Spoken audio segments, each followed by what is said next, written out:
क्षमस्व भगवत्यम्ब क्षमाशीले परात्परे शुद्धः सत्त्वस्वरूपे च गोपादिपरिवर्जिते उपमे सर्वसाध्वीनां देवीनां देवपूजिते त्वया विना जगत्सर्वं मृततुल्यं च निष्फलं सर्वसम्पत्स्वरूपात्वं सर्वेषां सर्वरूपिणी राजेश्वर्यधिदेवी त्वं त्वत्कलाः सर्वयोषितः कैलासे पार्वती त्वं च क्षीरोधे सिन्धुकन्यका स्वर्गे च स्वर्गलक्ष्मीस्त्वं मर्त्यलक्ष्मीश्च भूतले वैकुण्ठे च महालक्ष्मीः देवदेवी सरस्वती गंगा च तुलसी त्वं च सावित्री ब्रह्मलोकतः कृष्णप्राणादिदेवी त्वं गोलोके राधिका स्वयं रासे रासेश्वरी त्वं च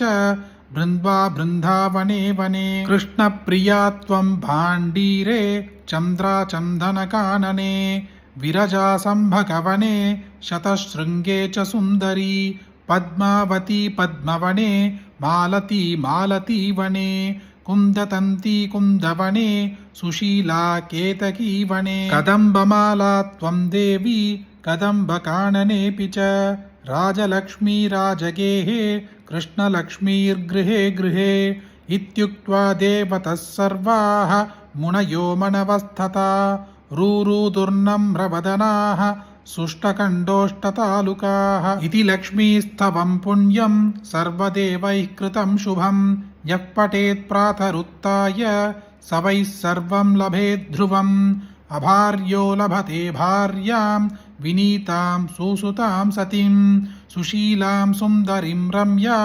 मतिसुप्रियवादिनीं पुत्रपौत्रवतीं शुद्धां कुलजां कोमलां वराम् अपुत्रो लभते पुत्रं वैष्णवं चिरजीवनं परमैश्वर्ययुक्तं च विद्यावन्तं यशस्विनं भ्रष्टराज्यो लभेत् राज्यं भ्रष्टशीर्लभते श्रियं हतबन्धुर्लभेत् बन्धुं धनप्रष्टो धनं लभेत् कीर्तिहीनो लभेत् कीर्तिं प्रतिष्ठां च लभेत् ध्रुवं सर्वमङ्गलतं स्तोत्रं शोकसन्तापनाशनं హర్షనాంతకరం శాశ్వత్ ధర్మమోక్ష సుహృత్పదం. ముక్కోటి దేవతలు కూడా మహాలక్ష్మి అనుగ్రహము కోసం పారాయణము చేసిన ఈ మహాలక్ష్మి స్తోత్రం మానవులు భక్తులు ఎవరైతే ఒక్కసారి వింటారో 7 తరాల వరకు ఈ మహాలక్ష్మి మంత్రం ఐశ్వర్యం ప్రసాదిస్తూనే ఉంటుంది.